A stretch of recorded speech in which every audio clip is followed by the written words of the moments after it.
Sus estudios en la escuela preparatoria, por supuesto, habían incluido algo de xenobiología, por lo que Spock había visitado en más de una ocasión los archivos de Solcar.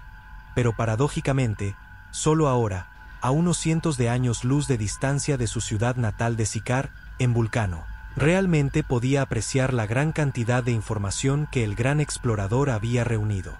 Los archivos de Solcar eran un depósito no solo de artefactos físicos, sino también de historias orales, de datos almacenados en todas las formas imaginables, de historia capturada en el momento de su creación y traída a Vulcano por Solcar y sus sucesores.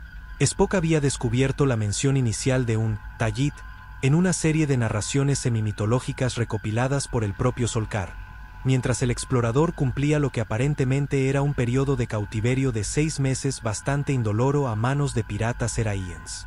Estas narraciones, recitadas principalmente por el líder de sus captores, un capitán Ugaro, formaban un ciclo de historia clásico, similar al que se encontraba en la mitología vulcana anterior al despertar, en la historia humana de la Odisea, o en el ciclo Klingon de Kalés, una historia de subyugación, éxodo y regreso triunfante. El Tayyid era una figura más importante en este ciclo de lo que Spock se había percatado inicialmente. Era de hecho uno de sus héroes principales, mencionado en múltiples secciones de la narrativa por su nombre de pila de Kargon, en lugar de su título. Las narraciones de Ugaro eran coloridas en extremo. No solo eso, el lenguaje reflejaba una era tecnológica completamente diferente. Spock lo encontró fascinante. Después de leer las transcripciones de 3 de las narraciones, decidió que quería escuchar la voz del pirata por sí mismo. Ahora estaba en su estación en el puente, haciendo exactamente eso, escuchando a Ugaro, muerto hacía más de 1000 años, recitar las glorias de tiempos aún más distantes y más muertos. Que Kargon pronto agregó a sus conquistas también. Y esos sistemas, esos pueblos, esos guerreros, se alegraron de unirse a él. Los Seraiens del Segundo Imperio eran una fuerza a tener en cuenta, señor. Los guerreros más temibles que jamás hayan aparecido en el cuadrante, entonces o ahora. ¿Y sin embargo no hay rastro de este Segundo Imperio? Otra voz, más tranquila, más medida, la de Solcar, supuso Spock, también resonó en su oído. La evidencia está ahí afuera, señor, dijo Ugaro. Yo mismo he visto reliquias, en Stanos 4, en el museo privado de un comerciante de Dunbarry. Piezas de los cazas Seraiens, el sello de Kargon todavía visible en los cascos. ¿Naves de esa época?, preguntó Solcar. Definitivamente. 2 cazas de Kaud. Exactamente como dije. Pequeñas naves. El ala de la fuerza de ataque de Kargon. En batalla. Spock hizo una pausa en la grabación y de repente se dio cuenta de algo. Kargon. El ala de Kargon. Número 1, dijo. Ella se giró en su silla. Señor Spock, tengo información que transmitirle, comenzó Spock, la cual considero relevante. La consola detrás de él sonó. Estamos siendo llamados, comandante, dijo Garrison. ¿Los Seraiens? No, señora, la Exar. ¿La Exar? Número 1 frunció el ceño, intercambiando miradas con Spock. ¿De dónde vienen? El vulcano volvió a su consola. Un momento. Reprodujo un mapa del sector, superponiendo los contornos aproximados del territorio de la frontera, la Federación y los Klingon. Agregó a la Enterprise un punto amarillo parpadeante, y a la Exar uno rojo parpadeante. Ah, dijo. Hechos, por favor, exigió número 1. Por supuesto. Desplegó el mapa del sector en el visor principal. Si dirige su atención. Sí, interrumpió número 1. Ya veo. ¿Qué cosa?, preguntó la teniente Harden, desde la consola de armas. La nube de Adelson, dijo Spock. ¿La nube de Adelson?, preguntó Harden. La nebulosa extremadamente grande. Allí, en el cuadrante inferior izquierdo de la pantalla.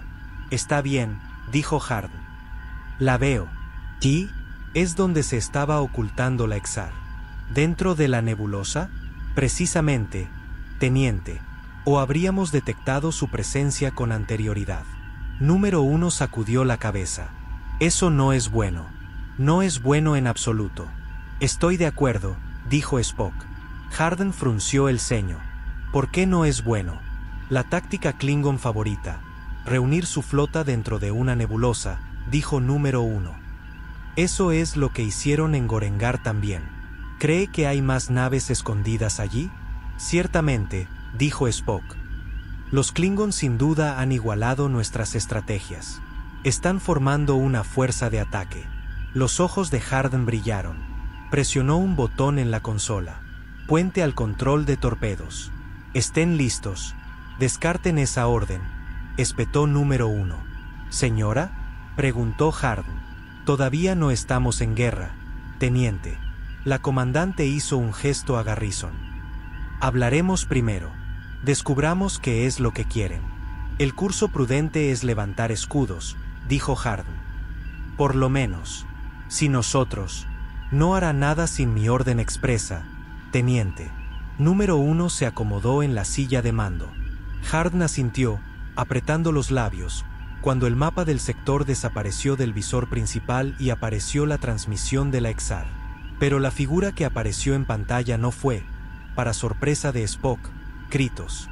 En cambio, un Klingon mucho más viejo, uno de los más antiguos que Spock había visto, masivo, con una gran barba y una armadura imperial de un tipo y color que el vulcano había encontrado anteriormente solo en bases de datos históricas y exhibiciones de museos, ocupaba la silla de mando. Nave de la Federación, soy el general Kazon.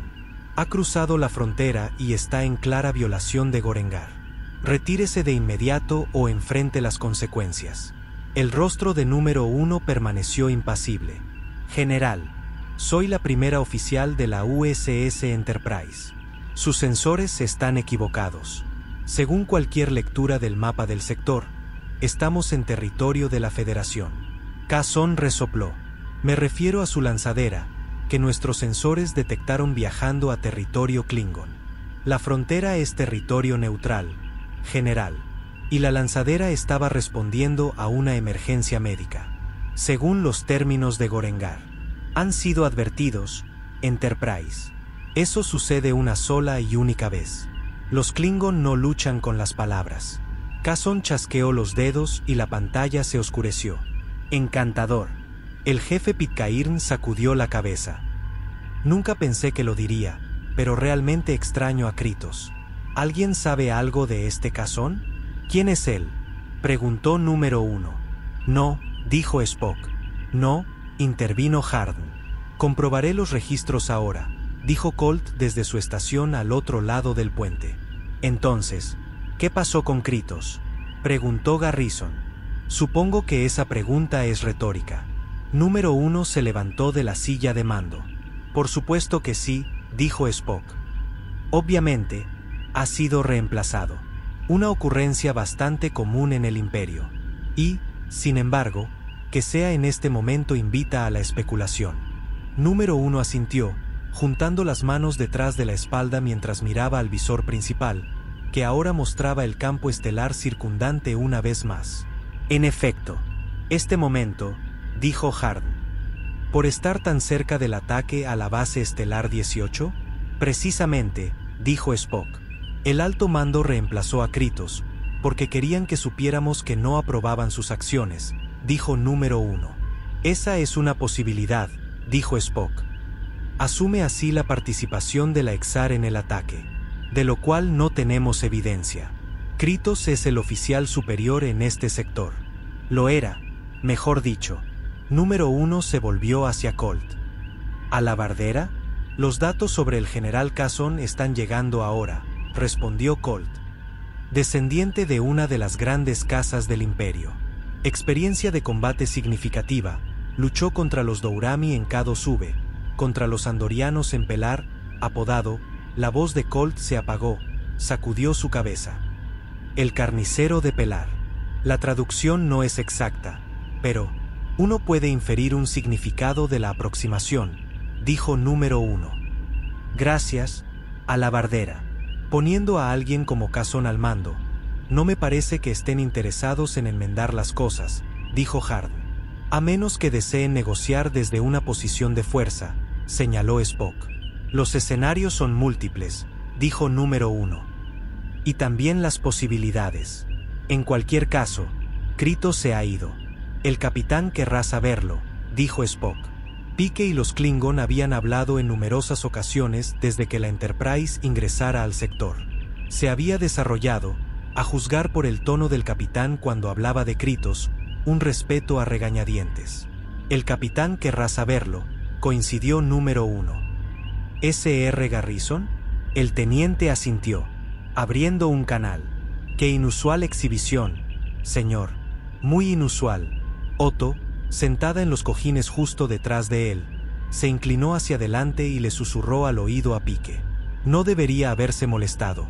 El ruido que hacían los bailarines, los diversos gruñidos y exclamaciones, el golpeteo de los pies en el suelo, el tintineo de las enormes joyas ornamentales que usaban, tanto masculinas como femeninas, era lo suficientemente fuerte como para cubrir cualquier conversación que pudieran tener, quedando cortos ante un coro de gritos al completo. Y los 5 músicos, 4 tambores, uno tocando un instrumento de cuerda amplificado de algún tipo, estaban haciendo un estruendo más que suficiente, incluso en los pasajes más tranquilos, como para tener que ser cuidadosos ante este tipo de volumen. Observe a los hombres, actuando en posición congruente con las mujeres. Que yo sepa, esto carece de precedentes dentro de la cultura Orión, continuó Otto. El capitán asintió. Francamente, no había ningún precedente para este tipo de baile en cualquier lugar que se le ocurriera, a excepción de ese bar en Optuo 3 al que Loman Stoker lo había arrastrado una vez. A sus ojos, la actuación era solo sexo, cópula pantomima de animales, desarrollándose en público, a un ritmo frenético y casi desesperado. Una y otra vez, cada uno de los bailarines cambiaba de pareja cada pocos segundos, se movía más y más y más rápido, luciendo, los hombres en particular, como drogados. Lo que podría haber sido también una actuación, supuso Pike, una simulación de la reacción instintiva de los hombres a las feromonas femeninas. Creía suponer que era algo erótico, no se sentía así en lo más mínimo para él. Tal vez debido a la hipo que Boyce le había inyectado antes. O tal vez porque aún no había podido librarse de la sensación de que había algo sumamente extraño en todo este asunto. El baile, la recepción en sí. Tal sentimiento había comenzado al momento en que Pike entró en el área de recepción y vio el buffet, los músicos y la línea de Eraíens esperando para recibirlo. Los oficiales y piratas de la nave, comerciantes libres, civiles y cortesanas, una exhibición vertiginosa de color y vestuario, todos lucieron, por un breve segundo antes de darse cuenta de su presencia, tan incómodos como él. En realidad, había sentido esa sensación de inquietud incluso antes. Tan pronto como él y los demás, Tubal, Smith, Ross y Otto, comenzaron a seguir a Liyan y sus guardias lejos de donde la Magallanes había atracado, internándose más y más en la nave Orión. Una sensación de inquietud en su intestino, que inicialmente había atribuido a la simple geometría, al hecho de que los corredores a bordo de la Enterprise, aquellos dentro de su casco primario, al menos, la sección del platillo de la nave, se curvaban todo suave y fluidamente, mientras que los del ala de Carcon eran puras líneas rectas. Ángulos rectos, curvas cerradas, secciones del corredor que se bifurcaban del camino principal en lo que parecían intervalos aleatorios. Algunos de esos pasajes ramificados también tenían un aspecto completamente diferente. Era claro que se habían reunido utilizando diferentes técnicas de construcción, distintos materiales, metales de diferente composición y color. Cuando se alejaron de la Magallanes, 30 metros en línea recta, giraron a la derecha, 50 metros, subieron una cubierta, otros 30 metros hacia adelante y atravesaron la segunda puerta de entrada a su izquierda. Pike se percató de que mientras las líneas exteriores de la nave Orión imitaban una embarcación estándar de clase merodeadora, dentro la configuración era completamente diferente. El ala de Carcon precedía a dicha clase por completo, esa había sido su suposición. ¿Qué edad tenía exactamente? La música se detuvo. 3 bailarinas cayeron al suelo como uno. Las 3 mujeres, que habían estado escondidas por detrás, dieron un paso adelante ahora, formando una sola fila para que, visto de frente, parecieran ser solo una. La bailarina principal se volvió para mirar a Liyan, que estaba sentada en la plataforma acolchada a la izquierda muy cerca de Pike, y se inclinó. La Tayit se levantó y comenzó a aplaudir. El resto de los Seraïens rápidamente siguieron su ejemplo. Pike y su tripulación hicieron lo mismo. «Magnífico», dijo Otto. «Verdaderamente asombroso. Tengo el privilegio de haber sido testigo de tal exhibición». «Gracias», dijo Liyan. «Me siento igual», dijo Pike, aunque lo que sentía en ese momento era más parecido a la impaciencia que cualquier otra cosa. «Pero, desea discutir las redadas». «Lo entiendo completamente». Liyan hizo un gesto hacia el otro lado de la habitación, donde se estaban colocando las mesas de comida. «¿Lo hacemos mientras cenamos?» Ella le sonrió. Pike le devolvió la sonrisa. Durante el baile, el capitán había tenido muchas oportunidades de estudiar el primer plano de la Tayit, para ver que la suavidad de su piel, el destello de sus ojos, incluso el brillo de su cabello, provenían de maquillajes y adornos ingeniosamente aplicados. Era mayor de lo que parecía inicialmente. Las venas en la parte posterior de sus muñecas, la flacidez de la piel a lo largo de los tendones en su cuello, delataban sus años, que Pike acercaba más hacia la mediana edad entre los Seraïens, cualquiera que fuera. Dicho esto, sin embargo, había algo en ella.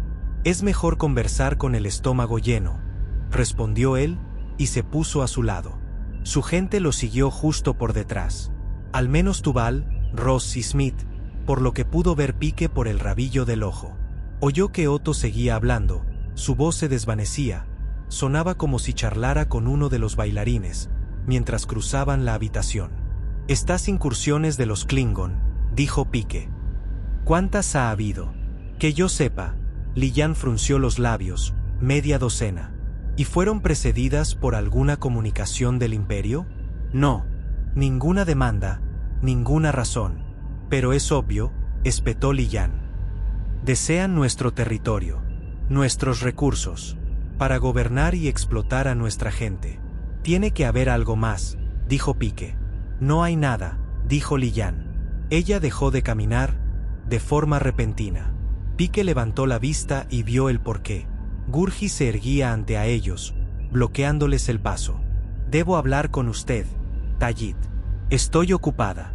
No puede esperar». «¿No puedo?», rebajó al hombre más grande con la mirada. «No debería, Tayit». Gurgis bajó su vista. «No debería esperar». Ella frunció el ceño. «Muy bien. Disculpe un momento, capitán», le dijo a Pike, y se llevó al hombre más grande a un lado. Tubal se colocó junto a él. «Supongo que sabemos quién lleva los pantalones en esta familia», susurró al oído de Pike. El capitán asintió. Sí que lo hacía. Era obvio por el lenguaje corporal de los dos mientras hablaban, la Tayit inclinada hacia adelante para hacer su punto, Gurgis con la mirada baja, evitando el contacto visual, sumiso. «Disculpe». Pike se volvió y se encontró cara a cara con un Orión enormemente gordo y de piel azul. «¿Es el capitán humano?» «Lo soy. Christopher Pike. Soy Cax Chelubi, de los Kahu del mismo nombre».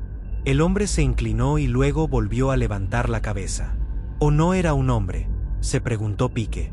Chelubi estaba tan sobrecargado de maquillaje, y su cuerpo se deformaba tanto debajo de la larga capa de flores, que el capitán no tenía idea. Pike pasó los siguientes minutos escuchando una letanía de quejas de Chelubi, algo relacionado con los aranceles de la Federación sobre los bienes provenientes del Imperio Klingon a través de la frontera. Pike siguió tratando de explicar que no tenía nada que ver con la política comercial de la Federación. El Orión siguió haciendo repetidas referencias a que tanto bien podría hacer el capitán por sí mismo si reconsiderara las tarifas. Pike tardó unos minutos más de lo que debería darse cuenta de que el comerciante intentaba sobornarlo. Estaba a punto de decirle a Chelubi qué hacer exactamente con esos sobornos cuando sintió una mano en su brazo. Levantó la vista y vio a Tubal. El comandante estaba frunciendo el ceño. Se excusó de la conversación con Chelubi. «Ven, ¿sucede algo?». Esperaba saber de Collins. «Entonces, contáctelo». «Lo intenté». Tubal levantó su comunicador. «No responde. Tampoco el Dr. Boyce». Lo que prácticamente descartaba una falla mecánica. Las probabilidades de que dos comunicadores se averiaran al mismo tiempo eran bastante infinitesimales. ¿Qué estaba pasando? Era muy simple descubrirlo, y Pike lo sabía. Hagamos que Liyan contacte a la enfermería. A ver si podemos obtener una estimación de cuánto tiempo más necesitarán al doctor. Pique se volvió y vio que la Tayit todavía estaba inmersa en una conversación con Gurgis. No, señor, dijo Tubal. No, señor. Pique se dio la vuelta. ¿Qué significa eso? Significa que yo hablaré con Liyan. Y usted vuelve a la Magallanes. ¿A la Bardera? La teniente apareció al instante a su lado. ¿De dónde había venido? Pique no tenía idea. Señor, dijo ella, lleve al capitán de vuelta a la lanzadera. Intenten no hacer una escena a menos que tengan que hacerlo. Pero, vaya, espera un segundo. Ven. Pique sacudió la cabeza. Está exagerando. No, señor. Estoy siguiendo el manual. Protocolo estándar de grupo de desembarco. Lo conoce tan bien como yo. Pique vaciló. Tubal tenía razón. En territorio potencialmente hostil, había que llevar al oficial al mando a un lugar seguro. Regla número 1. Pique había seguido tal orden él mismo, varias veces, en el pasado. Pero, su comunicador resonó. Pique sonrió. Probablemente sea Bois. El capitán buscó en su bolsillo trasero y abrió el comunicador. Aquí Pique. Aquí la Enterprise. Número 1. Acabamos de recibir una transmisión de la Exar. Y luego, le contó sobre la situación. ¿No está Kritos? No, señor. Maldición. Pique frunció el ceño. ¿Qué le había pasado a Kritos? 1000 posibilidades cruzaron por su cabeza. Ninguna buena. ¿Kritos no estaba a bordo de la Exar? Eso lo cambiaba todo, en lo que a él respectaba. Quiero que contacte a la flota estelar, dijo Pique. Hable con el almirante Noguchi personalmente. Dígale que Kritos ha sido reemplazado. Sí, señor. Mientras tanto, mantengan la posición. No haga nada para agravar el asunto. Regresaremos a la Enterprise de inmediato. Capitán Pique levantó la vista y vio a Liyan. ¿Sucede algo?, preguntó ella. Sí. Un segundo. Número 1. Pique bajó el comunicador a un lado. Los Klingon. Debería captarlos en sus sensores momentáneamente. Klingon. Sí. Un crucero de batalla. Me temo que necesitamos volver a la Enterprise de inmediato. Tenemos. Sí. El crucero de batalla. Liyan extendió una mano. Las yemas de sus dedos rozaron la piel de la parte posterior de su muñeca. Sus ojos encontraron los suyos. Hemos estado rastreando la nave por algún tiempo, capitán. Les aseguro que no hay motivo para alarmarse. Todas las demás conversaciones en la sala se desvanecieron. Pique de repente se sintió el centro de atención, todas las miradas fijas en él y en Liyan. No hay motivo para alarmarse, dijo él. No, sonrió. Y ciertamente no hay necesidad de regresar rápidamente a su nave antes de terminar nuestras discusiones. Pique sintió que el ceño fruncido en su rostro se suavizaba. Tal vez estaba exagerando un poco. Ven también. ¿No? Tal vez sobrecompensaba, era más cuidadoso, porque estaba usando la derivación. Después de todo, había venido a cumplir una tarea específica, hablar con Liyan, y esa tarea no se había realizado aún, así que, algo en su mano vibró. Pique miró hacia abajo y vio el comunicador. La Enterprise. Número 1. Se había olvidado por completo de ellos. ¿Cómo? Levantó la vista hacia Liyan. Feromonas. Lo siento, dijo, y dio un paso hacia atrás. Necesito hablar con mi nave. Pique volvió a abrir el comunicador. La luz encendida parpadeó en rojo. No tenía señal. ¿Pero qué? Soy yo quien debe disculparse, capitán Pique. Tenía la esperanza de evitar este escenario. Táctico, le dijo, sin volverse, a un Orión que Pique no había notado antes, de pie junto a su hombro. Majestad, inicie el proyector. De inmediato. Sí, Tayit. Chasqueó los dedos y 2 de sus guardias dieron un paso adelante. Lleven a los humanos al nivel médico, dijo, señalando a sus guardias, uno de los cuales se agachó para sacar su arma incluso antes de que terminara de hablar. Sala de tratamiento, se recojan a los demás allí y esperen mi SOR. La piel del brazo del guardia de repente se ampolló, se ennegreció y ardió. «¡Abajo!», gritó alguien al oído de Pike, la voz de Ben. El capitán hizo lo que le dijeron y se tiró al suelo. Un rayo fase cortó el aire por encima. Un segundo después, una de las vigas de soporte del techo se estrelló contra el suelo, levantando una nube de polvo, separándolos de la Tallit y sus guardias y también de la mayor parte de Eraíens en la habitación. «Capitán», se volvió y vio a Tubal sosteniendo su arma. Ross estaba a su lado. Un puñado de cuerpos los rodeaba a ambos. Uno era de Smith. No se movía. No se sorprendió. Le faltaba la mitad de su cabeza. «Tenemos que movernos, señor», dijo Tubal. «Ahora». Pike sacó su propio fase y asintió hacia la salida.